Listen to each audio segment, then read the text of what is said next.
ऊंची आवाज से कहे हालेलुया, हालेलुया, हालेलुया, हालेलुया। तारीफ करें सबसे जोर से तालियों के साथ, जोर से। जितनी भी ताकत आपके हाथों में है, अपनी गवाहियों के लिए, अपने छुटकारे के लिए जोर से तालियों के साथ एडवांस में उज्जीवित परमेश्वर प्रभु यीशु मसीह के नाम को महिमा दें। आज कितने जन आनंदित हैं परमेश्वर की हजूरी में, और जितने हाथ आज परमेश्वर की हजूरी में उठे हैं, मेरा विश्वास है कि आज परमेश्वर इन हाथों को मसा करेगा।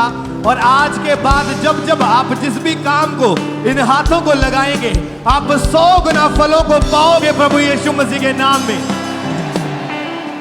तो आइए सब जन अपने स्थान के ऊपर बैठ जाएं।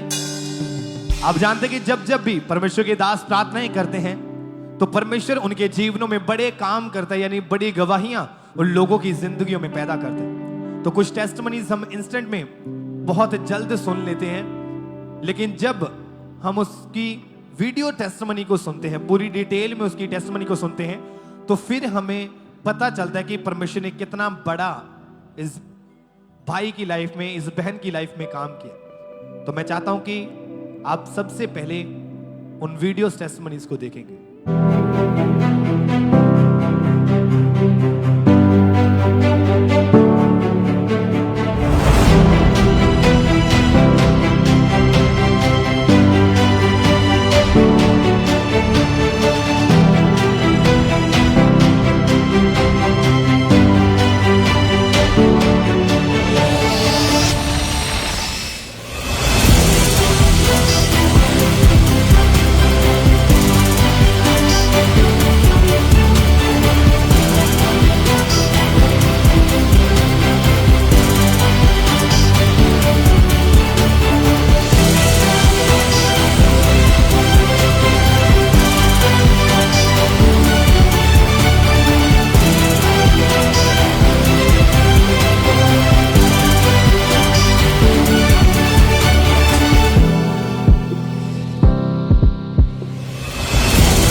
आप जानते हैं कि परमेश्वर के लिए कोई भी काम करना कठिन नहीं है। हमारा परमेश्वर जो जीवित परमेश्वर है, वो अपने जीवित वचन के अनुसार लोगों की जिंदगी में बड़े और अद्भुत काम करता है। तो आइए सुनते हैं इनकी इस अमेजिंग टेस्टमनी को, और ये गवाही आपके फेथ को बढ़ाएगी यीशु मसीह के नाम में। हालेलुया। जय मसीह दी साਰਿਆਂ ਨੂੰ। ਮੇਰਾ ਨਾਮ ਸੰਦੀਪ ਸਿੰਘ ਆ, ਇਹ ਮੇਰਾ ਬ੍ਰਦਰ ਆ ਗੁਰਵਿੰਦਰ ਸਿੰਘ, ਤੇ ਅਸੀਂ ਤਰਨਤਾਰਨ ਦੇ ਰਹਿਣ ਵਾਲੇ ਆ। ਅੱਜ ਮੈਂ ਆਪਣੇ ਜੀਵਨ ਦੀ ਸਭ ਤੋਂ ਵੱਡੀ ਗਵਾਹੀ ਦੇਣ ਜਾ ਰਿਹਾ ਕਿ ਕਿੱਦਾਂ ਮੈਨੂੰ ਪਰਮੇਸ਼ਰ ਨੇ ਨਵੀਂ ਜ਼ਿੰਦਗੀ ਦਿੱਤੀ। ਅਪ੍ਰੈਲ 2024 ਦੀ ਗੱਲ ਏ ਕਿ ਮੈਂ ਕਿਸੇ ਰਿਸ਼ਤੇਦਾਰ ਤੋਂ ਗਿਆ ਸੀ ਤੇ ਆਉਣ ਲੱਗਿਆ ਉੱਥੋਂ ਹਨੇਰਾ ਹੋ ਗਿਆ ਤੇ ਮੈਂ ਬਾਈਕ ਤੇ ਸੀ ਤੇ ਮੈਂ ਗਾੜੀਆਂ ਗੱਡੀ ਆਉਂਦੀ ਸੀ, ਉਹਦੀ ਲਾਈਟ ਮੇਰੇ ਅੱਖਾਂ ਦੇ ਵਿੱਚ ਵੱਜੀ ਤੇ ਮੇਰੇ ਮੋਟਰਸਾਈਕਲ ਦਾ ਬੈਲੈਂਸ ਵਿਗੜਿਆ ਤੇ ਮੇਰਾ ਬਾਈਕ ਜਾ ਕੇ ਦਰਖਤ ਦੇ ਵਿੱਚ ਵੱਜਾ। ਜਦੋਂ ਦਰਖਤ ਦੇ ਵਿੱਚ ਮੇਰੀ ਬਾਈਕ ਵੱਜੀ ਤੇ ਮੈਂ ਸਿਰ ਭਾਰ ਡਿੱਗ ਪਿਆ ਤੇ ਉਸ ਤੋਂ ਬਾਅਦ ਮੈਨੂੰ ਕੋਈ ਹੋਸ਼ ਨਹੀਂ ਸੀ। ਜਦੋਂ ਉਹਨਾਂ ਨੇ ਸਾਨੂੰ ਫੋਨ ਕੀਤਾ ਤਾਂ ਇਹ ਦੱਸਿਆ ਕਿ ਇਹਨਾਂ ਦੀ ਬਹੁਤ ਮਾੜੀ ਹਾਲਤ ਹੈ, ਕਿਉਂਕਿ ਲੱਤ ਵੀ ਟੁੱਟ ਗਈ ਸੀ, ਮੋਟੇ ਪੱਟੋਂ ਇਹਨਾਂ ਦੀ ਹੱਡੀ ਬਾਹਰ ਆ ਗਈ ਸੀ ਤੇ ਸਿਰ 'ਚੋਂ ਵੀ ਬਹੁਤ ਹੀ ਖੂਨ ਵਗ ਰਿਹਾ ਸੀ। ਤਾਂ ਫਿਰ ਆਪਾਂ ਜਦੋਂ ਇਹ ਬੇਹੋਸ਼ੀ ਦੀ ਹਾਲਤ 'ਚ ਸੀ ਤੇ ਜਦੋਂ ਉਹਨਾਂ ਨੇ ਫੋਨ ਕੀਤਾ ਵੀ ਆਪਣੇ ਬ੍ਰਦਰ ਨੂੰ ਆਣ ਕੇ ਤੇ ਲੈ ਜਾਓ, ਜਦੋਂ ਆਪਾਂ ਇਹਨਾਂ ਨੂੰ ਲੈਣ ਗਏ ਫਿਰ ਉੱਥੋਂ ਗੱਡੀ ਕਰਵਾਈ ਫਟਾਫਟ ਤੇ ਫਿਰ ਇਹਨਾਂ ਦੇ ਕੋਲ ਗਏ ਤਾਂ ਇਹ ਬੇਹੋਸ਼ੀ ਦੀ ਹਾਲਤ 'ਚ ਸਾਨੂੰ ਮਿਲੇ ਤੇ ਬਹੁਤ ਹੀ ਮਾੜੀ ਹਾਲਤ ਸੀ, ਸਾਡੇ ਕੋਲ ਵੀ ਨਹੀਂ ਸੀ ਦੇਖੀ ਜਾ ਰਹੀ। ਜਦੋਂ ਅਸੀਂ ਇਹਨਾਂ ਨੂੰ ਅੰਮ੍ਰਿਤਸਰ ਦੇ ਪ੍ਰਾਈਵੇਟ ਹਸਪੀਟਲ ਲੈ ਕੇ ਗਏ ਤਾਂ ਡਾਕਟਰ ਨੇ ਇਹਨਾਂ ਨੂੰ ਐਮਰਜੈਂਸੀ ਵਿੱਚ ਐਡਮਿਟ ਕਰ ਲਿਆ। ਇਹਨਾਂ ਦੀ ਇਹ ਹਾਲਤ ਵੇਖ ਕੇ ਅਸੀਂ ਵੀ ਬਹੁਤ ਜ਼ਿਆਦਾ ਘਬਰਾ ਗਏ ਸੀ। ਸਾਰੇ ਹੀ ਰੋਣ ਲੱਗ ਪਏ, ਮੰਮਾ ਹੋਣੀ ਵੀ ਰੋਣ ਲੱਗ ਪਏ। ਅਸੀਂ ਵੀ ਸਾਈਨ ਡਰ ਕੇ ਕੀਤੇ ਵੀ ਉਹ ਆਂਦੇ ਕਿ ਸਾਈਨ ਇਸ ਲਈ ਕਰਵਾਉਣੇ ਤੁਹਾਡੇ ਕੋਲ, ਕਿਉਂਕਿ ਉਹ ਆਂਦੇ ਵੀ ਸਾਡੀ ਜ਼ਿੰਮੇਵਾਰੀ ਕੋਈ ਨਹੀਂ ਜੇ ਬਚੇ ਚਾਹੇ ਨਾ ਬਚੇ। ਤਾਂ ਇਸ ਕਰਕੇ ਅਸੀਂ ਵੀ ਬਹੁਤ ਘਬਰਾ ਗਏ। ਫਿਰ ਡਾਕਟਰ ਨੇ ਇਹਨਾਂ ਦੀ ਸਾਰੀ ਬੋਡੀ ਦੀ ਸਕੈਨ ਤੇ ਸਿਰ ਦੀ MRI ਕੀਤੀ ਤਾਂ ਸੱਜੀ ਲੱਤ ਟੁੱਟੀ ਹੋਈ ਸੀ ਮੋਟੇ ਪੱਟੋਂ ਬਹੁਤ ਬੁਰੀ ਤਰ੍ਹਾਂ, ਔਰ ਪਸਲੀਆਂ ਵੀ ਬਹੁਤ ਖੱਬੀਆਂ ਅੰਦਰੋਂ ਸੁੱਜੀਆਂ ਹੋਈਆਂ ਸੀ ਤਾਂ ਸਿਰ 'ਚ ਵੀ ਸੱਟ ਲੱਗਣ ਦੇ ਕਾਰਨ ਬਹੁਤ ਹੀ ਬਲੀਡਿੰਗ ਹੋਈ ਸੀ ਇਹਨਾਂ ਦੀ। ਇਸ ਦੇ ਨਾਲ ਹੀ ਸਾਨੂੰ ਡਾਕਟਰ ਨੇ ਦੱਸਿਆ ਕਿ ਇਹਨਾਂ ਦੇ ਬ੍ਰੇਨ ਦੇ ਵਿੱਚ ਬਲੱਡ ਕਲੌਟ ਜੰਮ ਗਏ ਤੇ ਇਹਨਾਂ ਦੀ ਸੱਜੀ ਲੱਤ ਦਾ ਤੇ ਸਿਰ ਦਾ ਆਪਰੇਟ ਹੋਣਾ ਹੈ। ਫਿਰ ਡਾਕਟਰ ਨੇ ਇਹਨਾਂ ਦੀ ਸੱਜੀ ਲੱਤ ਦਾ ਆਪਰੇਟ ਕਰਕੇ ਰੋਡ ਪਾ ਦਿੱਤੀ। ਜਦੋਂ ਇਹਨਾਂ ਨੂੰ ਆਪਾਂ ਮਿਲਣ ਜਾਂਦੇ ਹੁੰਦੇ ਸੀ ਤਾਂ ਜਦੋਂ ਪਾਗਲਾਂ ਵਾਂਗੂ ਕਰਦੇ ਹੁੰਦੇ ਸੀ ਡਾਕਟਰਾਂ ਤੋਂ, ਅਸੀਂ ਪੁੱਛਦੇ ਹੁੰਦੇ ਸੀ ਕਿ ਮਤਲਬ ਇਹਨਾਂ ਦੀ ਇਹ ਹਾਲ ਕੀ ਗੱਲਬਾਤ ਆ, ਸਾਨੂੰ ਵੀ ਦੱਸੋ। ਤਾਂ ਕੁਛ ਵੀ ਨਹੀਂ ਸੀ ਦੱਸਦੇ ਹੁੰਦੇ, ਪੂਰੀ ਤਰ੍ਹਾਂ ਪਾਗਲਾਂ ਦੇ ਵਾਂਗੂ ਕਰਦੇ ਹੁੰਦੇ ਸੀ। ਜਦੋਂ ਇਹਨਾਂ ਨੇ ਪਾਗਲਾਂ ਦੇ ਵਾਂਗੂ ਕਰਨਾ ਤਾਂ ਸਾਰੀਆਂ ਇੰਜੈਕਸ਼ਨ ਵਾਲੀਆਂ ਸੂਈਆਂ ਇਹਨਾਂ ਆਪਣੇ ਹੱਥਾਂ ਪੈਰਾਂ ਤੋਂ ਲਾਹ ਲੈਣੀਆਂ। ਤਾਂ ਉਹਨਾਂ ਫਿਰ ਅਸੀਂ 2-3 ਜਾਣਿਆਂ ਦੇ ਡਾਕਟਰਾਂ ਦੇ ਨਾਲ ਜਾਣਾ, ਇਹਨਾਂ ਨੂੰ ਫੜ ਕੇ ਰੱਖਣਾ। ਤਾਂ ਉਹਨਾਂ ਫਿਰ ਸੂਈਆਂ ਲਾਉਣੀਆਂ, ਤਾਂ ਫਿਰ ਇਹਨਾਂ ਪਾਗਲਾਂ ਵਾਂਗੂ ਕਰਨਾ। ਤਾਂ ਫਿਰ ਉਹਨਾਂ ਨੇ ਇਹਨਾਂ ਦੇ ਮੰਜੇ ਉੱਤੇ ਰੱਸੀ ਬੰਨ੍ਹਤੀ ਵੀ ਇਹ ਜਦੋਂ ਭੁੜਕਦੇ ਸੀ ਪਾਗਲਾਂ ਵਾਂਗੂ ਕਰਦੇ ਸੀ, ਸਾਰਾ ਕੁਝ ਇਹ ਤੋੜ ਭੰਨ ਦਿੰਦੇ ਸੀ। ਤਾਂ ਇਸ ਕਰਕੇ ਉੱਠੇ ਨਾ ਮੰਜਿਆਂ ਤੋਂ। 3-4 ਦਿਨ ਤਾਂ ਇਹਨਾਂ ਨੂੰ ਇੱਦਾਂ ਹੀ ਦੌਰੇ ਪੈਂਦੇ ਰਹੇ। ਤਾਂ ਫਿਰ ਚੌਥੇ 5ਵੇਂ ਦਿਨ ਬਿਲਕੁਲ ਆਪਣੀ ਹੋਸ਼ ਖੋ ਬੈਠੇ। ਕੰਡੀਸ਼ਨ ਇਹਨਾਂ ਦੀ ਬਹੁਤ ਹੀ ਕ੍ਰਿਟੀਕਲ ਸੀ, ਕਿਉਂਕਿ ਜਦੋਂ ਫੈਮਿਲੀ ਇਹਨਾਂ ਨੂੰ ਦੇਖਣ ਜਾਂਦੀ ਸੀ ਤਾਂ ਨਾ ਕੋਈ ਬੋਡੀ ਵਿੱਚ ਮੂਵਮੈਂਟ, ਇਹਨਾਂ ਨੂੰ ਕੁਛ ਵੀ ਹੋਸ਼ ਨਹੀਂ ਸੀ। ਤਾਂ ਡੈਡ ਬੋਡੀ ਵਰਗੂ ਇਹ ਪਏ ਰਹਿੰਦੇ ਹੁੰਦੇ ਸੀ। ਤਾਂ ਫੈਮਿਲੀ ਦੀ ਤਾਂ ਇਹਨਾਂ ਤੋਂ ਵੀ ਮਾੜੀ ਹਾਲਤ ਸੀ। ਔਰ ਰੋਜ਼ ਹੀ ਉਹਨਾਂ ਨੇ ਹਾਲ ਦੇ ਵਿੱਚ ਰੋਣਾ, ਨਾ ਕੋਈ ਉਹਨਾਂ ਨੇ ਕੁਛ ਖਾਣਾ, ਨਾ ਕਿਸੇ ਨੂੰ ਮਤਲਬ ਚੱਜ ਨਾਲ ਘੂਣਾ ਬੋਲਣਾ, ਕਿਉਂਕਿ ਇਹਨਾਂ ਵੱਲ ਵੇਖ ਕੇ ਉਹਨਾਂ ਦਾ ਵੀ ਮਨ ਫਿਰ ਟੁੱਟ ਗਿਆ। ਕਿਉਂਕਿ ਜਦੋਂ ਇਹਨਾਂ ਨੂੰ ਵੇਖਦੇ ਸੀ ਤਾਂ ਸਾਡੀ ਵੀ ਬੜੀ ਮਾੜੀ ਹਾਲਤ ਹੁੰਦੀ ਸੀ। ਜਦੋਂ ਇਹ ਪੂਰੀ ਤਰ੍ਹਾਂ ਕੋਮਾ ਦੇ ਵਿੱਚ ਸੀ ਤਾਂ ਡਾਕਟਰਾਂ ਨੇ ਇਹਨਾਂ ਦੇ ਗਲ ਦੇ ਵਿੱਚ ਇੱਕ ਪਾਈਪ ਲਾਈ ਹੋਈ ਸੀ, ਜਿਸ ਦੇ ਨਾਲ ਮੈਡੀਸਿਨ ਵੀ ਨਾਲੀ ਥਾਣੀ ਜਾਂਦੀ ਸੀ। ਤਾਂ ਗਲੂਕੋਸ਼ ਵੀ ਇਹਨਾਂ ਦੇ ਨਾਲੀ ਥਾਣੀ ਜਾਂਦਾ ਸੀ, ਤੇ ਜੋ ਖਾਣਾ ਪੀਣਾ ਥੋੜਾ ਉਹ ਵੀ ਨਾਲੀ ਰਾਹੀਂ ਜਾਂਦਾ ਹੁੰਦਾ ਸੀ। ਔਰ ਇਸ ਦੌਰਾਨ ਡਾਕਟਰ ਨੇ ਸਾਨੂੰ ਦੱਸਿਆ ਕਿ ਇਹਨਾਂ ਦੇ ਲੰਗਸ ਦੇ ਵਿੱਚ ਪਾਣੀ ਭਰ ਗਿਆ ਹੈ ਤੇ ਇਹਨਾਂ ਦੀਆਂ ਸੱਜੇ ਪਾਸੇ ਵਾਲੀਆਂ ਪਸਲੀਆਂ ਵੀ ਬ੍ਰੇਕ ਹੋ ਗਈਆਂ। ਜਦੋਂ ਰਿਸ਼ਤੇਦਾਰ ਵੀ ਪਤਾ ਲੈਣ ਆਉਂਦੇ ਹੁੰਦੇ ਸੀ ਇਹਨਾਂ ਦਾ, ਤਾਂ ਇਹਨਾਂ ਦੀ ਦਿਨੋਂ ਦਿਨ ਹਾਲਤ ਮਾੜੀ ਹੁੰਦੀ ਸੀ। ਉਹ ਵੇਖ ਕੇ ਫਿਰ ਰਿਸ਼ਤੇਦਾਰ ਵੀ ਰੋਣ ਲੱਗ ਪੈਂਦੇ ਸੀ। ਤਾਂ ਫਿਰ ਇਹੋ ਵੀ ਇੱਕ ਦੂਜੇ ਨੂੰ ਦਿਲਾਸਾ ਹੀ ਦੇਣਾ ਵੀ ਇਹੋ ਜਿਹੀ ਕੋਈ ਗੱਲਬਾਤ ਨਹੀਂ ਹੁੰਦੀ। ਸਾਨੂੰ ਉਹ ਇੱਦਾਂ ਕਹਿ ਕੇ ਜਾਂਦੇ ਹੁੰਦੇ ਸੀ ਤੇ ਸਾਡਾ ਵੀ ਮਨ ਵਿੱਚੋਂ ਟੁੱਟਦਾ ਜਾਂਦਾ ਸੀ। ਤਾਂ ਜਦੋਂ ਵੀ ਕਿਸੇ ਨੂੰ ਦੇਖਦੇ ਸੀ, ਕਿਸੇ ਸੀਰੀਅਸ ਪੇਸ਼ੈਂਟ ਦੀ ਡੈਥ ਹੁੰਦੀ ਸੀ, ਤਾਂ ਨਾਲ ਵੇਖ ਕੇ ਸਾਡਾ ਵੀ ਬਹੁਤ ਰੋਣ ਆਉਂਦਾ ਹੁੰਦਾ ਸੀ। ਤਾਂ ਮੰਮੀ ਹੋਣੀ ਦਾ ਹਸਪੀਟਲ ਦੇ ਵਿੱਚੋਂ ਬਾਹਰ ਜਾ ਕੇ ਰੋਣ ਲੱਗ ਪੈਂਦੇ ਹੁੰਦੇ ਸੀ ਇਹਨਾਂ ਬਾਰੇ ਸੋਚ ਕੇ ਕਿਤੇ ਸਾਡੇ ਨਾਲ ਵੀ ਨਾ ਹੋ ਰਹੀ ਕੋਈ ਗੱਲਬਾਤ ਹੋਵੇ। ਪਰ ਜਦੋਂ ਇਹ ਕੋਮਾ ਦੇ ਵਿੱਚ ਸੀਗੇ ਤਾਂ ਸਾਨੂੰ ਡਾਕਟਰਾਂ ਵੱਲੋਂ ਵੀ ਕੋਈ ਆਸ ਨਹੀਂ ਸੀ, ਕਿਸੇ ਵੱਲੋਂ ਵੀ ਕੋਈ ਜਵਾਬ ਨਹੀਂ ਸੀ। ਪਰ ਉਦੋਂ ਵੀ ਸਾਡਾ ਭਰੋਸਾ ਪਰਮੇਸ਼ਵਰ ਦੇ ਉੱਤੇ ਸੀ, ਕਿਉਂਕਿ ਅਸੀਂ ਖਾਂਬਰਾ ਚਰਚ ਦੇ ਨਾਲ ਪਹਿਲਾਂ ਤੋਂ ਹੀ ਜੁੜੇ ਸੀ। ਔਰ ਅਸੀਂ ਪਹਿਲਾਂ ਤੋਂ ਹੀ ਬਹੁਤ ਵੱਡੀਆਂ ਗਵਾਹੀਆਂ ਚਰਚ ਦੇ ਵਿੱਚ ਸੁਣਦੇ ਆ ਰਹੇ ਸੀ। ਸਾਨੂੰ ਵੀ ਯਕੀਨ ਸੀ ਕਿ ਮੇਰੇ ਭਰਾ ਦੀ ਜ਼ਿੰਦਗੀ ਦੇ ਵਿੱਚ ਵੀ ਪ੍ਰਭੂ ਵੱਡੀ ਗਵਾਹੀ ਦੇ ਨਾਲ ਇਹਨਾਂ ਨੂੰ ਬਲੈਸ ਕਰੇਗਾ, ਇਹਨਾਂ ਦੇ ਮੁਰਦਾ ਸਰੀਰ ਦੇ ਵਿੱਚ ਜਾਨ ਪਾਵੇਗਾ। ਔਰ ਇਹਨਾਂ ਲਈ ਅਸੀਂ ਪ੍ਰੇਅਰ ਟਾਵਰ ਤੋਂ ਵੀ ਪ੍ਰੇਅਰ ਕਰਵਾਉਂਦੇ ਰਹੇ ਸੀ। ਜਦੋਂ ਵੀ ਪਰਮੇਸ਼ਵਰ ਦੇ ਦਾਸ ਪ੍ਰਾਰਥਨਾ ਕਰਦੇ ਸੀ ਤਾਂ ਅਸੀਂ ਉਹ ਪ੍ਰਾਰਥਨਾ ਇਹਨਾਂ ਦੇ ਲਈ ਵੀ ਰਿਸੀਵ ਕਰਦੇ ਸੀ। ਫਿਰ 9 ਮਾਰਚ 2025 ਨੂੰ ਖਾਂਬਰਾ ਚਰਚ ਦੀ ਮੀਟਿੰਗ ਨੂੰ ਇਹਨਾਂ ਦੇ ਲਾਗੇ ਬੈਠ ਕੇ ਅਸੀਂ ਰਿਸੀਵ ਕਰਦੇ ਸੀ। ਫਿਰ ਪਰਮੇਸ਼ਵਰ ਦੇ ਦਾਸ ਨੇ ਸਪੈਸ਼ਲ ਪ੍ਰੇਅਰ ਕੀਤੀ, ਅਸੀਂ ਇਹਨਾਂ ਦੇ ਲਈ ਰਿਸੀਵ ਕੀਤੀ। व्हीलचेयर के रोगी को आजाद होते हुए देख रहा हूं, शिकंजा के रोगी को आजाद होते हुए देख रहा हूं। होली गोस्ट फेंको फायर, खुदा का आत्मा के द्वारा आजाद हो जाओ। ब्रेन के ऊपर, हार्ट के ऊपर, ब्लड के ऊपर, थायराइड, हर हार्मोन्स के ऊपर होली गोस्ट फायर। ਉਸ ਪ੍ਰੇਅਰ ਤੋਂ ਬਾਅਦ ਇਹਨਾਂ ਦੀ ਹੌਲੀ ਹੌਲੀ ਰਿਕਵਰੀ ਸ਼ੁਰੂ ਹੋਈ। ਤਾਂ ਹੌਲੀ ਹੌਲੀ ਇਹਨਾਂ ਦੇ ਹੱਥਾਂ ਪੈਰਾਂ ਦੇ ਵਿੱਚ ਮੂਵਮੈਂਟ ਆਈ, ਇਹ ਹਿੱਲਣ ਜੁਲਣ ਲੱਗ ਪਏ। ਫਿਰ ਡਾਕਟਰ ਨੇ ਇਹਨਾਂ ਦਾ ਚੈੱਕਅਪ ਕੀਤਾ ਤਾਂ ਸਾਨੂੰ ਇਹਨਾਂ ਨੇ ਦੱਸਿਆ ਕਿ ਇਹ ਕੋਮਾ ਦੇ ਵਿੱਚੋਂ ਬਾਹਰ ਆ ਗਏ। ਤਾਂ ਅਸੀਂ ਬਹੁਤ ਹੀ ਜ਼ਿਆਦਾ ਖੁਸ਼ ਹੋਏ, ਸਾਡਾ ਸਾਰਾ ਪਰਿਵਾਰ ਬਹੁਤ ਖੁਸ਼ ਹੋਇਆ। ਤਾਂ ਅਸੀਂ ਪਰਮੇਸ਼ਵਰ ਦਾ ਬਹੁਤ ਸ਼ੁਕਰ ਅਦਾ ਕੀਤਾ। ਫਿਰ ਹੌਲੀ ਹੌਲੀ ਇਹਨਾਂ ਨੇ ਸਾਹ ਲੈਣਾ ਸ਼ੁਰੂ ਕਰ ਦਿੱਤਾ। ਡਾਕਟਰ ਹੋਣਾ ਸਾਰੀਆਂ ਪਾਈਪਸ ਲਾਤੀਆਂ ਇਹਨਾਂ ਦੇ, ਤਾਂ ਉਹ ਜੋ ਸਾਹ ਵਾਲੀ ਮਸ਼ੀਨ ਲੱਗੀ ਸੀ ਉਹ ਵੀ ਲਾਤੀ।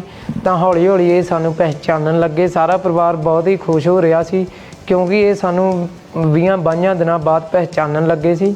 ਫਿਰ ਡਾਕਟਰ ਨੇ ਇਹਨਾਂ ਨੂੰ ਥੋੜ੍ਹੇ ਕੁ ਦਿਨਾਂ ਬਾਅਦ ਛੁੱਟੀ ਦੇ ਦਿੱਤੀ ਤੇ ਅਸੀਂ ਖੁਸ਼ੀ ਇਹਨਾਂ ਨੂੰ ਘਰੇ ਲੈ ਕੇ ਆਏ। ਜਦੋਂ ਅਸੀਂ ਇਹਨਾਂ ਨੂੰ ਖੁਸ਼ੀ ਘਰੇ ਲੈ ਕੇ ਆਂਦਾ ਤਾਂ ਪਿੰਡ ਵਾਲੇ ਰਿਸ਼ਤੇਦਾਰ ਸਾਰੇ ਹੈਰਾਨ ਸੀ ਕਿ ਇਹ ਤਾਂ ਕੋਮਾ ਦੇ ਵਿੱਚ ਜਿਵੇਂ ਮੁਰਦਾ ਲਾਸ਼ ਹੁੰਦਾ ਵੀ ਇਹਦਾ ਐਡੀ ਛੇਤੀ ਕਿਵੇਂ ਇਲਾਜ ਹੋ ਗਿਆ। ਤਾਂ ਅਸੀਂ ਉਹਨਾਂ ਨੂੰ ਦੱਸਿਆ ਕਿ ਇਹ ਸਾਡੇ ਪਰਮੇਸ਼ਵਰ ਨੇ ਇਹਨਾਂ ਨੂੰ ਨਵੀਂ ਜ਼ਿੰਦਗੀ ਦਾ ਬਲ ਬਖਸ਼ਿਆ ਹੈ। ਪਰਮੇਸ਼ਵਰ ਦੀ ਦਇਆ ਦੇ ਨਾਲ ਅਸੀਂ ਬਹੁਤ ਹੀ ਖੁਸ਼ ਹਾਂ ਕਿ ਇਹ ਹੁਣ ਸਾਡੇ ਵਿੱਚ ਆਪਣੇ ਪਰਿਵਾਰ ਦੇ ਵਿੱਚ ਆ ਗਿਆ ਹੈ। ਹੁਣ ਮੇਰੇ ਬ੍ਰਦਰ ਬਿਲਕੁਲ ਠੀਕ ਹੈ। ਇਹ ਆਪਣੇ ਕੰਮਕਾਰ ਤੇ ਜਾਂਦੇ, ਇਹਨਾਂ ਨੂੰ ਚੱਲਣ ਦੇ ਵਿੱਚ ਕੋਈ ਪ੍ਰੋਬਲਮ ਨਹੀਂ ਆਉਂਦੀ। ਇਹ ਸਾਨੂੰ ਸਾਰਿਆਂ ਨੂੰ ਪਹਿਚਾਣਦੇ ਵੀ ਪੂਰੀ ਚੰਗੀ ਤਰ੍ਹਾਂ ਹੈ। ਨਾ ਇਹਨਾਂ ਦੇ ਸਿਰ ਦੇ ਵਿੱਚ ਕੋਈ ਇਹੋ ਜਿਹੀ ਵੀ ਦਰਦ ਵੀ ਨਹੀਂ ਕਦੀ ਹੋਇਆ ਤੇ ਨਾ ਕਦੀ ਲੱਤ ਦੇ ਵਿੱਚ ਦਰਦ ਹੋਇਆ। ਇਹ ਆਪਣੇ ਆਪ ਖਾਣਾ ਖਾਂਦੇ ਹਨ, ਆਪਣੇ ਆਪ ਚੱਲਦੇ ਫਿਰਦੇ ਹਨ, ਆਪਣੇ ਆਪ ਇਹ ਕੰਮ ਕਰਦੇ ਹਨ। ਅਸੀਂ ਬਹੁਤ ਹੀ ਖੁਸ਼ ਹਾਂ ਕਿਉਂਕਿ ਸਾਨੂੰ ਪਰਮੇਸ਼ਵਰ ਨੇ ਇੱਕ ਨਵੀਂ ਗਵਾਹੀ ਦੇ ਨਾਲ ਬਲੈਸ ਕੀਤਾ ਹੈ। ਹੁਣ ਮੈਂ ਬਿਲਕੁਲ ਠੀਕ ਹਾਂ ਪ੍ਰਭੂ ਦੀ ਕਿਰਪਾ ਨਾਲ। ਮੈਂ ਖਾਣਾ ਪੀਣਾ ਵਾਂ ਤੇ ਆਪਦੇ ਕੰਮ ਤੇ ਵੀ ਜਾਣਾ, ਤੁਰਦਾ ਫਿਰਦਾ ਵਧੀਆ ਵਾਂ। ਤੇ ਹੁਣ ਮੇਰਾ ਸਿਰ ਵੀ, ਬ੍ਰੇਨ ਸਭ ਕੁਝ ਪਰਮੇਸ਼ਰ ਦੀ ਕਿਰਪਾ ਨਾਲ ਸਹੀ ਆ ਤੇ ਮੇਰੀ ਲੱਤ ਵੀ ਸਹੀ ਆ ਪਰਮੇਸ਼ਰ ਦੀ ਕਿਰਪਾ ਨਾਲ। ਵਧੀਆ ਨੀਂਦ ਸੌਂਦਾ ਵਾ, ਘਰਦਿਆਂ ਨੂੰ ਪਛਾਣਦਾ ਵਾ ਤੈਂ ਪ੍ਰਭੂ ਦੀ ਕਿਰਪਾ ਨਾਲ ਵਧੀਆ ਠੀਕ ਹੋਣਾ। ਜਿਹੜੇ ਲੋਕ ਅੱਜ ਵੀ ਬਿਮਾਰ ਆ ਹਸਪੀਟਲਾਂ 'ਚ ਆ, ਉਹਨਾਂ ਦੇ ਪਰਿਵਾਰਾਂ ਨੂੰ ਮੈਂ ਇਹੀ ਕਹਿਣਾ ਕਿ ਪਰਮੇਸ਼ਰ ਦੇ ਨਾਲ ਜੁੜੋ, ਖਾਂਬਰਾ ਚਰਚ ਦੇ ਨਾਲ ਜੁੜੋ, ਪ੍ਰਭੂ ਦੇ ਵਿਸ਼ਵਾਸ ਰੱਖੋ। ਜਿਸ ਤਰ੍ਹਾਂ ਮੈਨੂੰ ਪ੍ਰਭੂ ਨੇ ਨਵੀਂ ਜ਼ਿੰਦਗੀ ਦਿੱਤੀ ਆ, ਤੁਹਾਨੂੰ ਵੀ ਪ੍ਰਭੂ ਨਵੀਂ ਜ਼ਿੰਦਗੀ ਦੇਵੇਗਾ।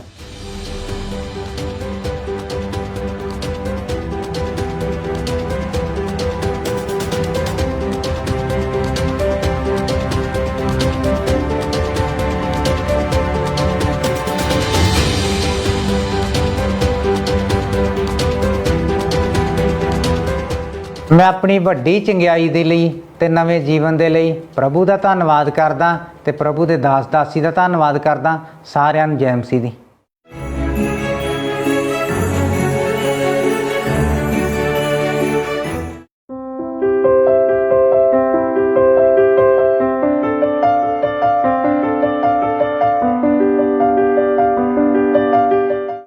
आप जानते हैं कि परमेश्वर के लिए कोई भी काम करना कठिन नहीं है। हमारा परमेश्वर जो जीवित परमेश्वर है, वो अपने जीवित वचन के अनुसार लोगों की जिंदगी में बड़े और अद्भुत काम करता है।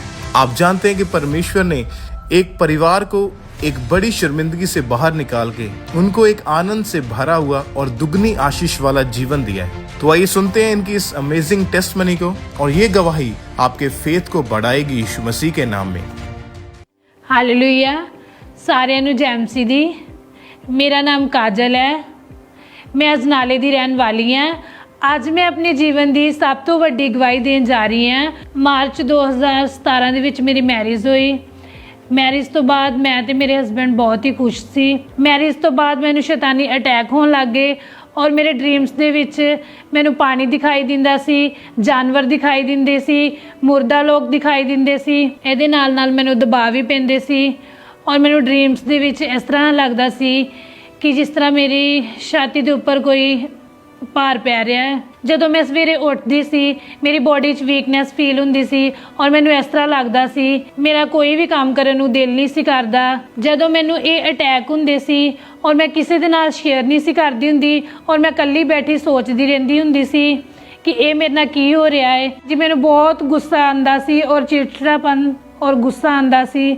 ਮੈਨੂੰ ਇਸ ਤਰ੍ਹਾਂ ਲੱਗਦਾ ਸੀ ਕਿ ਮੈਂ ਇਕੱਲੀ ਰਵਾਂ, ਕੋਈ ਮੈਨੂੰ ਬੁਲਾਵੇ ਨਾ। ਇਹਦੇ ਨਾਲ ਨਾਲ ਮੈਨੂੰ ਪੀਰੀਅਡਸ ਪ੍ਰੋਬਲਮ ਵੀ ਰਹਿਣ ਲੱਗ ਗਈ ਔਰ ਮੈਨੂੰ ਪੀਰੀਅਡਸ ਬਹੁਤ ਹੀ ਘੱਟ ਆਉਂਦੇ ਸੀ। ਔਰ ਕੁਝ ਸਮੇਂ ਬਾਅਦ ਜਦੋਂ ਅਸੀਂ ਬੇਬੀ ਪਲਾਨ ਕੀਤਾ ਔਰ ਮੈਨੂੰ ਬੇਬੀ ਕਨਸੀਵ ਨਹੀਂ ਸੀ ਹੋ ਰਿਹਾ, ਜਦੋਂ ਮੈਂ ਤੇ ਮੇਰੇ ਹਸਬੈਂਡ ਡਾਕਟਰ ਦੇ ਕੋਲ ਗਏ ਔਰ ਡਾਕਟਰ ਨੇ ਸਾਡੇ ਟੈਸਟ ਕੀਤੇ ਔਰ ਬੋਲਿਆ ਕਿ ਤੁਹਾਡੇ ਓਵਰਸ ਦੇ ਵਿੱਚ ਮਲਟੀਪਲ ਪਾਣੀ ਵਾਲੀਆਂ ਰਸੋਲੀਆਂ ਨੇ ਔਰ ਤੁਹਾਡੇ ਐਗ ਗਰੋ ਨਹੀਂ ਕਰ ਰਹੇ। ਔਰ ਇਹਦੇ ਨਾਲ ਨਾਲ ਡਾਕਟਰ ਨੇ ਮੈਨੂੰ ਇਹ ਵੀ ਦੱਸਿਆ ਕਿ ਤੁਹਾਡੇ ਹਸਬੈਂਡ ਦੇ ਸਪਰਮ ਘੱਟ ਨੇ, ਜਿਸ ਕਰਕੇ ਤੁਹਾਨੂੰ ਪ੍ਰੈਗਨੈਂਸੀ ਨਹੀਂ ਹੋ ਰਹੀ। ਇਹਦੇ ਨਾਲ ਨਾਲ ਸਾਨੂੰ ਡਾਕਟਰਸ ਨੇ ਮੈਡੀਸਨ ਖਾਣ ਨੂੰ ਦਿੱਤੀਆਂ। ਅਸੀਂ ਮੈਡੀਸਨਸ ਖਾਂਦੇ ਰਹੇ ਔਰ ਸਾਨੂੰ ਮੈਡੀਸਨ ਖਾਣ ਦੇ ਬਾਵਜੂਦ ਵੀ ਸਾਨੂੰ ਕੋਈ ਰਿਜ਼ਲਟ ਨਹੀਂ ਮਿਲਿਆ। ਫਿਰ ਅਸੀਂ ਅੰਮ੍ਰਿਤਸਰ ਦੇ ਪ੍ਰਾਈਵੇਟ ਹਸਪੀਟਲ ਦੇ ਵਿੱਚ ਗਏ, ਉੱਥੇ ਵੀ ਗਾਇਨੀ ਡਾਕਟਰ ਨੂੰ ਦਿਖਾਇਆ ਔਰ ਉਹਨਾਂ ਨੇ ਵੀ ਸਾਨੂੰ ਮੈਡੀਸਨ ਖਾਣ ਨੂੰ ਦਿੱਤੀਆਂ ਔਰ ਉਹਦੇ ਨਾਲ ਵੀ ਸਾਨੂੰ ਕੋਈ ਰਿਜ਼ਲਟ ਨਹੀਂ ਮਿਲਿਆ। ਫਿਰ ਅਸੀਂ ਤੀਸਰੇ ਡਾਕਟਰ ਦੇ ਕੋਲ ਗਏ, ਉਹਨਾਂ ਨੇ ਵੀ ਸਾਨੂੰ ਮੈਡੀਸਨ ਖਾਣ ਨੂੰ ਦਿੱਤੀਆਂ, ਉਹਦੇ ਨਾਲ ਵੀ ਸਾਨੂੰ ਕੋਈ ਰਿਜ਼ਲਟ ਨਹੀਂ ਮਿਲਿਆ। ਫਿਰ ਅਸੀਂ ਇਸ ਤਰ੍ਹਾਂ ਕਰਦੇ ਕਰਦੇ 16 ਤੋਂ 17 ਡਾਕਟਰ ਚੇਂਜ ਕੀਤੇ, ਸਾਨੂੰ ਕੋਈ ਵੀ ਰਿਜ਼ਲਟ ਨਹੀਂ ਮਿਲਿਆ ਔਰ ਸਾਡੇ ਹਸਬੈਂਡ ਵਾਈਫ ਦੇ ਵਿੱਚ ਲੜਾਈ ਝਗੜਾ ਰਹਿਣ ਲੱਗ ਗਿਆ ਔਰ ਮੈਂ ਬਹੁਤ ਹੀ ਡਿਸਟਰਬ ਰਹਿੰਦੀ ਸੀ। ਔਰ ਜਦੋਂ ਮੈਨੂੰ ਕੋਈ ਵੀ ਬੇਬੀ ਦੇ ਬਾਰੇ ਪੁੱਛਦਾ ਸੀ ਮੈਂ ਚੁੱਪ ਕੀਤੀ ਰਹਿੰਦੀ ਹੁੰਦੀ ਸੀ ਔਰ ਰੋਂਦੀ ਰਹਿੰਦੀ ਹੁੰਦੀ ਸੀ। ਔਰ ਜਦੋਂ ਮੈਂ ਮਾਰਕੀਟ ਵਗੈਰਾ ਜਾਂਦੀ ਸੀ, ਬਾਜ਼ਾਰ ਜਾਂਦੀ ਸੀ ਔਰ ਜਦੋਂ ਮੈਂ ਬੱਚਿਆਂ ਦੇ ਕੱਪੜੇ ਖਿਡੌਣੇ ਵਗੈਰਾ ਦੇਖਦੀ ਸੀ ਔਰ ਮੇਰਾ ਵੀ ਦਿਲ ਕਰਦਾ ਸੀ ਕਿ ਮੇਰਾ ਵੀ ਬੇਬੀ ਹੁੰਦਾ ਔਰ ਮੈਂ ਵੀ ਉਸ ਨੂੰ ਮੈਂ ਵੀ ਉਹਨੂੰ ਲੈ ਕੇ ਦਿੰਦੀ, ਖਿਡੌਣੇ ਵਗੈਰਾ ਕੱਪੜੇ ਵਗੈਰਾ ਲੈ ਕੇ ਦਿੰਦੀ। ਔਰ ਮੈਂ ਉਸ ਖਿਡੌਣਿਆਂ ਨੂੰ ਦੇਖ ਕੇ, ਕੱਪੜਿਆਂ ਨੂੰ ਦੇਖ ਕੇ ਬਹੁਤ ਹੀ ਰੋਂਦੀ ਹੁੰਦੀ ਸੀ। ਔਰ ਜਦੋਂ ਮੇਰੇ ਹਸਬੈਂਡ ਕੰਮ ਤੇ ਚਲੇ ਜਾਂਦੇ ਹੁੰਦੇ ਸੀ ਔਰ ਬੇਬੀ ਨਾ ਹੋਣ ਦੇ ਕਰਕੇ ਮੈਂ ਇਕੱਲਾਪਨ ਮਹਿਸੂਸ ਕਰਦੀ ਸੀ ਔਰ ਮੈਂ ਟੈਨਸ਼ਨ ਦੇ ਵਿੱਚ ਰਹਿੰਦੀ ਸੀ। ਔਰ ਮੈਂ ਸੋਚਦੀ ਹੁੰਦੀ ਸੀ ਕਿ ਪਤਾ ਨਹੀਂ ਮੇਰੇ ਕਦੋਂ ਬੇਬੀ ਹੋਏਗਾ ਵੀ ਕਿ ਨਹੀਂ। ਬੇਬੀ ਨਾ ਹੋਣ ਦੀ ਵਜ੍ਹਾ ਦੇ ਨਾਲ ਜੋ ਪ੍ਰੈਗਨੈਂਟ ਲੇਡੀ ਸੀ ਉਹ ਮੈਨੂੰ ਦੇਖ ਕੇ ਛੁਪ ਜਾਂਦੇ ਸੀ ਔਰ ਮੈਨੂੰ ਦੇਖਦੇ ਨਹੀਂ ਸੀ ਹੁੰਦੇ, ਔਰ ਜਿਸ ਕਰਕੇ ਮੈਂ ਡਿਪਰੈਸ਼ਨ ਦੇ ਵਿੱਚ ਚਲੀ ਗਈ ਔਰ ਮੈਨੂੰ ਬਹੁਤ ਗੁੱਸਾ ਆਉਂਦਾ ਸੀ ਔਰ ਮੈਂ ਇਕੱਲਾ ਰਹਿਣਾ ਪਸੰਦ ਕਰਦੀ ਸੀ। ਫਿਰ ਇਸ ਦੌਰਾਨ ਕਿਸੇ ਨੇ ਮੇਰੀ ਫੈਮਿਲੀ ਨੂੰ ਅੰਕੁਰ ਨਰੂਲਾ ਮਿਨਿਸਟਰੀ ਦੇ ਬਾਰੇ ਦੱਸਿਆ ਕਿ ਉੱਥੇ ਪਰਮੇਸ਼ਰ ਬਹੁਤ ਵੱਡੇ ਵੱਡੇ ਕੰਮ ਕਰਦਾ ਹੈ, ਜਿਨ੍ਹਾਂ ਕੋਲ ਬੇਬੀਜ਼ ਨਹੀਂ ਹੈ ਪਰਮੇਸ਼ਰ ਉਹਨਾਂ ਨੂੰ ਬੇਬੀ ਦੇ ਨਾਲ ਬਲੈਸ ਕਰਦਾ ਹੈ। ਔਰ ਫਿਰ ਮੈਂ ਆਪਣੀ ਫੈਮਿਲੀ ਦੇ ਨਾਲ ਲਗਾਤਾਰ ਚਰਚਾ ਕਰਨਾ ਸ਼ੁਰੂ ਕੀਤਾ ਔਰ ਮੈਂ ਪਰਮੇਸ਼ਰ ਦੇ ਵਚਨਾਂ ਨੂੰ ਸੁਣਦੀ ਰਹੀ ਔਰ ਗਵਾਹੀਆਂ ਨੂੰ ਸੁਣਦੀ ਰਹੀ ਔਰ ਮੇਰਾ ਵਿਸ਼ਵਾਸ ਵਧਿਆ ਕਿ ਪਰਮੇਸ਼ਰ ਮੈਨੂੰ ਵੀ ਬੇਬੀ ਦੇ ਨਾਲ ਬਲੈਸ ਕਰੇਗਾ। ਫਿਰ 19 ਨਵੰਬਰ 2023 ਨੂੰ ਮੈਂ ਖਾਮਰਾ ਚਰਚ ਦੇ ਵਿੱਚ ਆਈ ਆਪਣੀ ਫੈਮਿਲੀ ਦੇ ਨਾਲ ਔਰ ਪਰਮੇਸ਼ਰ ਦੇ ਦਾਸ ਨੇ ਉਹਨਾਂ ਭੈਣਾਂ ਵਾਸਤੇ ਪ੍ਰੇਅਰ ਕੀਤੀ ਜਿਨ੍ਹਾਂ ਦੇ ਕੋਲ ਬੇਬੀ ਨਹੀਂ ਹੈ। ਮੈਂ ਉਸ ਪ੍ਰਾਰਥਨਾ ਨੂੰ, ਉਸ ਪ੍ਰੇਅਰ ਨੂੰ ਆਪਣੇ ਲਈ ਪੂਰੇ ਵਿਸ਼ਵਾਸ ਦੇ ਨਾਲ ਗ੍ਰਹਿਣ ਕੀਤਾ। वो आपके गर्भ को ब्लेस कर रहा है। आप चर्च से खुदावन के बीच को लेके जा रही हैं। वो खुदावन है जो आपको बच्चे को दे रहा है, बेबीज को दे रहा है। आज से इस मीटिंग के बाद बहुत सी टेस्टिमनीज हम बेबीज की सुनने वाले हैं, क्योंकि परमेश्वर ने ठान लिया है आपको ब्लेस करना। आपके गर्भ ब्लेस है, बोलो आमीन। आपके गर्भ ब्लेस है, बोलो आमीन। आपके गर्भ ब्लेस है, बोलो आमीन। आपके गर्भ ब्लेस है, बोलो आमीन। ਉਸ ਪ੍ਰੇਅਰ ਨੂੰ ਰਿਸੀਵ ਕਰਨ ਤੋਂ ਬਾਅਦ ਮੈਨੂੰ ਮੇਰੀ ਬੋਡੀ ਦੇ ਵਿੱਚ ਬਹੁਤ ਹੀ ਹਲਕਾਪਨ ਮਹਿਸੂਸ ਹੋਇਆ ਔਰ ਮੈਨੂੰ ਬਹੁਤ ਹੀ ਵਧੀਆ ਲੱਗਾ। ਔਰ ਜਦੋਂ ਮੈਂ ਘਰੇ ਵਾਪਸ ਗਈ ਔਰ ਮੈਨੂੰ ਕੋਈ ਬੈਡ ਡ੍ਰੀਮ ਨਹੀਂ ਆਇਆ, ਕੋਈ ਡਰ ਨਹੀਂ ਲੱਗਾ। ਉਸ ਪ੍ਰੇਅਰ ਤੋਂ ਬਾਅਦ ਮੈਨੂੰ ਡ੍ਰੀਮ ਆਇਆ, ਪਰਮੇਸ਼ਵਰ ਦੇ ਦਾਸ ਮੇਰੇ ਡ੍ਰੀਮ ਦੇ ਵਿੱਚ ਆਏ, ਮੈਨੂੰ ਫਰੂਟਸ ਦੇ ਕੇ ਗਏ ਔਰ ਉਸ ਤੋਂ ਬਾਅਦ ਮੈਨੂੰ ਪੂਰਾ ਵਿਸ਼ਵਾਸ ਸੀ ਕਿ ਮੈਂ ਬਲੈਸ ਹਾਂ। ਔਰ ਪ੍ਰੇਅਰ ਦੇ ਕੁਝ ਦਿਨਾਂ ਬਾਅਦ ਜਦੋਂ ਮੈਂ ਆਪਣਾ ਪ੍ਰੈਗਨੈਂਸੀ ਟੈਸਟ ਪੋਜ਼ਿਟਿਵ ਦੇਖਿਆ, ਮੈਂ ਆਪਣੇ ਹਸਬੈਂਡ ਨੂੰ ਦੱਸਿਆ, ਮੈਂ ਆਪਣੀ ਪੂਰੀ ਫੈਮਿਲੀ ਨੂੰ ਦੱਸਿਆ ਔਰ ਮੈਂ ਬਹੁਤ ਹੀ ਜ਼ਿਆਦਾ ਖੁਸ਼ ਸੀ ਔਰ ਬਹੁਤ ਹੀ ਜ਼ਿਆਦਾ ਹੈਰਾਨ ਹੋਈ ਕਿ ਇਹ ਕਿਸ ਤਰ੍ਹਾਂ ਹੋ ਸਕਦਾ ਹੈ। ਔਰ ਮੈਂ ਪਰਮੇਸ਼ਵਰ ਦਾ ਧੰਨਵਾਦ ਕੀਤਾ ਕਿ ਮੈਂ ਆਪਣੀ ਮੈਰਿਜ ਦੇ 8 ਈਅਰ ਬਾਅਦ ਪਹਿਲੀ ਵਾਰ ਟੈਸਟ ਪੋਜ਼ਿਟਿਵ ਦੇਖਿਆ। ਔਰ ਮੈਂ ਜਦੋਂ ਰੈਗੂਲਰ ਚੈੱਕਅਪ ਦੇ ਲਈ ਜਾਂਦੀ ਸੀ ਔਰ ਡਾਕਟਰਸ ਨੇ ਮੈਨੂੰ ਬੋਲਿਆ ਕਿ ਤੁਹਾਡੀਆਂ ਜੋ ਰਸੋਲੀਆਂ ਹੈ ਉਹ ਵੀ ਗਾਇਬ ਹੋ ਗਈਆਂ ਹੈ ਔਰ ਤੁਹਾਡਾ ਬੇਬੀ ਬਹੁਤ ਹੀ ਹੈਲਥੀ ਔਰ ਸੇਫ ਹੈ। ਔਰ ਪਰਮੇਸ਼ਰ ਨੇ ਮੈਨੂੰ ਪ੍ਰੈਗਨੈਂਸੀ ਦੇ 9th ਮੰਥ ਪੂਰੀ ਤਰ੍ਹਾਂ ਸੰਭਾਲ ਕੇ ਰੱਖਿਆ ਔਰ ਮੈਂ ਪਰਮੇਸ਼ਰ ਦਾ ਬਹੁਤ ਹੀ ਧੰਨਵਾਦ ਕਰਦੀ ਹਾਂ। ਫਿਰ 4 ਅਗਸਤ 2024 ਨੂੰ ਪਰਮੇਸ਼ਰ ਨੇ ਮੈਨੂੰ ਬੇਬੀ ਬॉय ਦੇ ਨਾਲ ਬਲੈਸ ਕੀਤਾ ਔਰ ਜਦੋਂ ਬੇਬੀ ਨੂੰ ਡਾਕਟਰਸ ਨੇ ਮੇਰੇ ਹੱਥ ਦੇ ਵਿੱਚ ਦਿੱਤਾ ਔਰ ਮੈਂ ਬਹੁਤ ਹੀ ਜ਼ਿਆਦਾ ਖੁਸ਼ ਸੀ। ਜਦੋਂ ਮੇਰੇ ਹਸਬੈਂਡ ਕੰਮ ਤੋਂ ਆਉਂਦੇ ਨੇ ਅਸੀਂ ਬੇਬੀ ਦੇ ਨਾਲ ਖੇਡਦੇ ਹਾਂ ਔਰ ਅਸੀਂ ਉਹ ਬੇਬੀ ਦੇ ਨਾਲ ਬਹੁਤ ਖੁਸ਼ ਹਾਂ। ਅਸੀਂ ਉਹਨੂੰ ਬਾਹਰ ਘੁੰਮਣ ਲੈ ਕੇ ਜਾਂਦੇ ਹਾਂ, ਅਸੀਂ ਉਹਨੂੰ ਖਿਡੌਣੇ ਲੈ ਕੇ ਦਿੰਦੇ ਹਾਂ, ਕੱਪੜੇ ਲੈ ਕੇ ਦਿੰਦੇ ਹਾਂ। ਹੁਣ ਜਿਹੜੇ ਲੋਕ ਮੈਨੂੰ ਦੇਖਦੇ ਨੇ ਉਹ ਪੁੱਛਦੇ ਨੇ ਕਿ ਇਹ ਬੇਬੀ ਕਿੱਥੋਂ ਹੋਇਆ, ਉਹਨਾਂ ਨੂੰ ਮੈਂ ਕਹਿੰਦੀ ਹਾਂ ਕਿ ਇਹ ਮੈਨੂੰ ਪਰਮੇਸ਼ਵਰ ਨੇ ਦਿੱਤਾ ਹੈ ਔਰ ਮੈਂ ਉਹਨਾਂ ਨੂੰ ਦੱਸਦੀ ਹਾਂ ਕਿ ਤੁਸੀਂ ਵੀ ਉਸ ਚਰਚ ਦੇ ਵਿੱਚ ਜਾਓ, ਜੀਵਿਤ ਚਰਚ ਦਾ ਹਿੱਸਾ ਬਣੋ, ਪਰਮੇਸ਼ਵਰ ਦੇ ਵਚਨਾਂ ਨੂੰ ਸੁਣੋ, ਗਵਾਹੀਆਂ ਨੂੰ ਸੁਣੋ ਔਰ ਤੁਹਾਨੂੰ ਵੀ ਪਰਮੇਸ਼ਵਰ ਬਲੈਸ ਕਰੇਗਾ। ਜਿਨ੍ਹਾਂ ਭੈਣਾਂ ਦੇ ਕੋਲ ਬੇਬੀ ਨਹੀਂ ਆ ਮੈਂ ਉਹਨਾਂ ਨੂੰ ਇਹੀ ਕਹਿਣਾ ਚਾਹਾਂਗੀ ਕਿ ਤੁਸੀਂ ਵੀ ਪਰਮੇਸ਼ਰ ਦੇ ਵਚਨਾਂ ਨੂੰ ਸੁਣੋ ਔਰ ਪ੍ਰਭੂ ਤੇ ਵਿਸ਼ਵਾਸ ਕਰੋ। ਪਰਮੇਸ਼ਰ ਤੁਹਾਨੂੰ ਵੀ ਇੱਕ ਦਿਨ ਬੇਬੀ ਦੇ ਨਾਲ ਬਲੈਸ ਕਰੇਗਾ। ਮੇਰਾ ਵਿਸ਼ਵਾਸ ਹੈ ਕਿ ਜਿਸ ਤਰ੍ਹਾਂ ਪਰਮੇਸ਼ਰ ਨੇ ਮੈਨੂੰ ਬੇਬੀ ਦੇ ਨਾਲ ਬਲੈਸ ਕੀਤਾ ਔਰ ਮੇਰੀ ਸ਼ਰਮਿੰਦਗੀ ਨੂੰ ਦੂਰ ਕੀਤਾ, ਪਰਮੇਸ਼ਰ ਤੁਹਾਨੂੰ ਵੀ ਬੇਬੀ ਦੇ ਨਾਲ ਬਲੈਸ ਕਰੇਗਾ।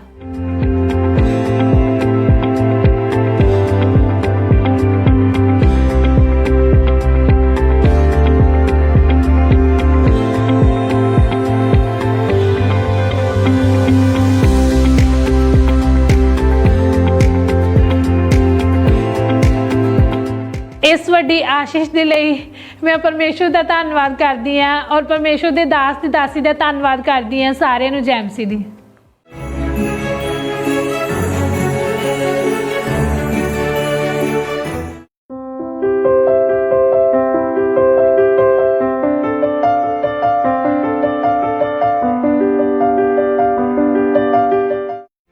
आज बहुत सारा यूथ जो नशों के कारण अपने जीवन को खराब कर चुके हैं और उन चीजों से वो कभी बाहर नहीं निकल पा रहे थे, जिसकी वजह से अपनी जिंदगी में हमेशा निराशा को, हमेशा उदासी को देखते थे। पर जब आप परमेश्वर की जीवित हजूरी में आते हैं तो परमेश्वर आपको नशों से, उन पाप से आजाद करता है जिनसे आप अपनी ताकत से नहीं निकल पाते।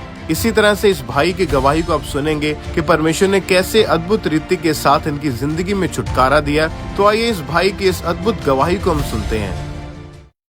हालेलुया, सबको जय मसीह की। मेरा नाम यश है, मैं दिल्ली का रहने वाला हूँ। मैं आज अपने जीवन की सबसे बड़ी गवाही देने जा रहा हूँ। अब मेरी उम्र 22 साल की है। जब मैं 17 साल का था तो मेरी संगति ऐसे लड़कों के साथ हुई जो नशे करते थे, हुक्के वगैरह का नशा करते थे। एक दिन उन्होंने मुझे बहुत ज़्यादा फोर्स करा, तो मैंने कहा चलो मैं एक बार इनके साथ करके देख लेता हूँ। जब मैंने पहली बार उनके साथ हुक्के का नशा किया तो मुझे बहुत रिलैक्स फील हुआ और मुझे अच्छा लगा। तो फिर मैं उनके साथ रेगुलर करने लगा। जब मैं और उनकी गलत संगति में बढ़ता गया, जैसे वो सिगरेट पीते थे, फिर सिगरेट के साथ साथ वो स्मैक भी पीते थे, ड्रग्स भी पीते थे, गांजा भी पीते थे, फिर उन्होंने शराब भी पीते थे। तो मैंने एक बार उनके साथ शराब पी, फिर उन्होंने मेरे को शराब बहुत अच्छी लगी। इसी के साथ साथ मैं जब शराब का नशा करता था तो स्मैक भी पीता था, चिट्टे का नशा भी करता था। तो जिस दिन मेरे को नशा नहीं मिलता था, पूरा दिन तो मैं इतना निकल जाता था, लेकिन रात पूरा मैं बेचैन रहता था। मेरे को नींद भी नहीं आती थी, मेरे बेचैन रहता था। 4 बज जाते थे मेरे को, जगते रहे पूरी रात, तो जग जाती थी। मेरे को नींद नहीं आती थी पूरी रात, बिना नशे के बिल्कुल भी नींद नहीं आती थी, पूरी रात जगता था। लोग बाग सुबह उठते तो लोगों को चाय चाहिए होती है, लेकिन जब मैं सुबह उठता तो मेरे को नशा चाहिए होता। सुबह सुबह जब मैं नशा नहीं चाहिए था, मेरे को सुबह सुबह नशा चाहिए होता था। फिर मैं और नशा बढ़ता गया, फिर ऐसे रात को भी नशा, सुबह भी नशा, बहुत नशा हो गया था मेरी ज़िंदगी में। इसके चलते मेरी लाइफ पूरी बेकार हो चुकी थी। पूरी लाइफ मेरी गैंगस्टर वाली हो चुकी थी। जैसे किसी ने कुछ हल्का सा बोल देना तो उससे लड़ाई झगड़ा करना, उसे मारना पीटना। लड़के मेरे साथ चलते थे, गाली गलौज बकना, बिना गाली दिए बात भी नहीं करता था मैं किसी से। गुस्सा तो ऐसा क्रोध ऐसा था कि किसी ने कुछ बोल दिया तो उसको मारना है। मैं थाने चौकी में भी गया हूँ कई बार इस चक्कर में। पुलिस ने पकड़ा है मुझे, जेल जाते जाते भी मैं बचा हूँ कई बार इस चक्कर में। इसके चलते ही घर वालों को रिश्तेदार और अड़ोसी पड़ोसी बोलते थे कि तुम्हारा लड़का नशेड़ी हो गया है, आवारा हो गया है, ये बहुत बिगड़ गया है, इसका कोई ना कुछ तो तुम्हें करना पड़ेगा, ये बहुत ज़्यादा हाथ से निकल गया। तुम्हारे घर वाले डिप्रेशन में थे इस चीज़ को लेके। पर मुझे उस चीज़ से कुछ फ़र्क नहीं पड़ता था, मेरे को नशा करना था। इसी दौरान मैं व्यभिचार में भी चला गया था और सोशल मीडिया पे एक्टिव रहता था, लड़कियों से पूरी रात बातें करता था। नशे और व्यभिचार के वजह से मेरी लाइफ टोटली ख़राब हो गई थी। मैं सुसाइड करने की सोच रहा था, मैंने अपना नुकसान भी करने की सोचा, कई बार सुसाइड भी करने की सोची। अपने हाथों पे भी कट मारे, अपने सीने पे भी कट मारे। जलती सिगरेट भी मैंने अपने हाथों पे लगा लिया करता था जब मेरे पे सुसाइड अटैक होते थे। मतलब बिल्कुल ही मैं सोचता था कि ये मर जाऊँ, मैं ज़िंदगी में कुछ नहीं रखा मेरे।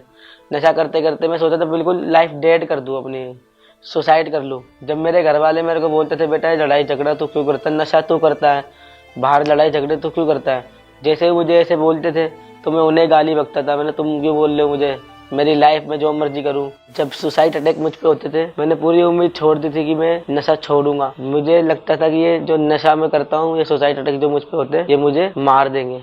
फिर एक दिन हमारे घर पे हमारे रिश्तेदार आए, उन्होंने हमें अंकुर नरूला मिनिस्ट्री के बारे में बताया कि एक अपने लड़के को लेके चलो, हमारी से नई लाइफ मिलेगी, प्रभु से एक दिन जरूर आज़ाद करेगा। सितंबर 2024 को मैं अपनी फैमिली के साथ पहली बार खामरे चर्च आया। मैंने बहुत सी गवाहियाँ सुनी कि परमेश्वर लोगों को आज़ाद कर रहा है, नशे से, बीमारियों से लोगों को छुटा रहा है परमेश्वर। तो मैंने फेथ करा कि मैं भी आज़ाद हो सकता हूँ अगर मैं विश्वास करूँगा। तो जैसे लोग चंगे हुए तो मैं भी चंगा हो सकता हूँ। जब परमेश्वर के दास पिलपुट पर आए, उन्होंने जब परमेश्वर के वचनों को सुनाना शुरू किया तो मुझे शांति महसूस हुई और मेरा फेथ और बढ़ा। उस दिन परमेश्वर के दास ने नशे वालों के लिए स्पेशल प्रार्थना करी और जब परमेश्वर के दास प्रार्थना कर रहे थे तो मुझे यूँ लगा कि परमेश्वर के दास मेरे लिए ही प्रार्थना कर रहे हैं। परिवार से मैं शराब की ताकत को तोड़ता हूँ, नशे की ताकत को तोड़ता हूँ, चोरी की ताकत को तोड़ता हूँ, कमजोरी की ताकत को तोड़ता हूँ, अशुद्धता की ताकत को तोड़ता हूँ। जब मैंने उस प्रेयर को सुना तो मुझे वोमिटिंग आई और मेरे में अंदर से ब्लैक शेडो निकला और मुझे बहुत हल्का फील हुआ, बहुत ज़्यादा हल्का फील हुआ कि मुझे ऐसा लगा कि मेरे को कि कुछ मेरी बॉडी से कुछ निकला है। मेरी बॉडी पूरी ठंडी हो गई, मेरे को बिल्कुल भी नशे की तलब नहीं हुई। फिर उसके बाद में उस दिन जब मैं घर गया अपने, तो मैंने हल्का फील किया। बिना नशे के मैं सोया, मैंने खाना खाया, कोई कलेश नहीं करा घर में, बिना नशे के सोया। मम्मी की बात मानी मैंने, मेरी मम्मी भी खुश हुई, मतलब मेरे को हल्का फील हुआ। मैं वो बेचैनी मेरी ख़त्म हुई जो मेरे को हमेशा होती थी। मैं बिना बेचैनी के वो पूरी रात बढ़िया सोया। अब मैं हर एक नशे से आज़ाद हूँ। चिट्टा, स्मैक और दारू, सिगरेट वगैरह हर प्रकार के नशे से मैं बिल्कुल आज़ाद हूँ। अब मैं कोई नशा नहीं करता, ना व्यभिचार करता, ना गलत मेरी संगति है। अब मैं बहुत अच्छी लाइफ जीता हूँ। वही लोग अब जो मेरे को पहले देखते थे, आज वो मेरी लाइफ को देख के खुश होते हैं कि अच्छी बात है, तेरे को परमेश्वर ने छुड़ाया। और मेरा ये यूथ से मैसेज है कि जो भाई नशे में है वो विश्वास करे एक बार कि परमेश्वर उसे भी छुड़ा सकता है। जब उसने मुझे छुड़ाया ना, तो उसके जीवन में प्रभु काम कर सकता है। अगर वो विश्वास करेगा तो वो भी नशे से आज़ाद होगा। मेरे को पूरे 1 साल 2 महीने हो गए, वो कोई नशा नहीं, कोई व्यभिचार नहीं, बिल्कुल लाइफ मेरी ब्लेस्ड चल रही है। काम पे जाता हूँ बढ़िया, सब कुछ मेरी लाइफ सेट चल रही है। घर वाले मेरे भी अब मेरे से प्यार से बात करते हैं, मैं भी उनसे प्यार से बात करता हूँ। घर में आनंद है, सब भाई बहन हम आपस में सब साथ खाना खाते हैं, हर एक चीज़ सलाह लेते हैं एक दूसरे की। पूरी लाइफ बढ़िया चल रही है परमेश्वर की दया से। अब मैंने परमेश्वर को अपना जीवन दे दिया, बैप्टिज्म मैंने ले लिया। अब मैं प्रेयर करता हूँ, फास्टिंग करता हूँ, पवित्रताई में जीवन बिताता हूँ, बाइबल पढ़ता हूँ, प्रार्थनाएं करता हूँ, लोगों को सुसमाचार बताता हूँ कि परमेश्वर धर्म नहीं बदलता, वो जीवन बदलने वाला परमेश्वर। एक बार आओ, विश्वास करो, तुम भी देखो कि कितने बड़े काम करे परमेश्वर ने। लोगों ने विश्वास भी करा, कईयों ने मेरे को देख के कई आते भी हैं। मैं परमेश्वर का धन्यवाद करता हूँ इस चीज़ के लिए जो उसने मुझे चुन लिया। जो यूथ आज भी नशे में, व्यभिचार में है, गलत संगतियों में है, मैं उन्हें ये मैसेज देना चाहता हूँ कि एक बार वो परमेश्वर पर विश्वास करें कि वो धर्म नहीं, जीवन बदलता है। वो उन्हें भी आज़ाद करेगा जैसे उसने मुझे आज़ाद करा। क्योंकि परमेश्वर के वचन में लिखा है, चख के देखो यहोवा कितना भला है। मेरा विश्वास है जैसे परमेश्वर मुझे नशों से, व्यभिचार से और गंदगी भरी लाइफ से मुझे आज़ाद किया, आपको भी ऐसे वो आज़ाद करेगा और छुड़ाएगा।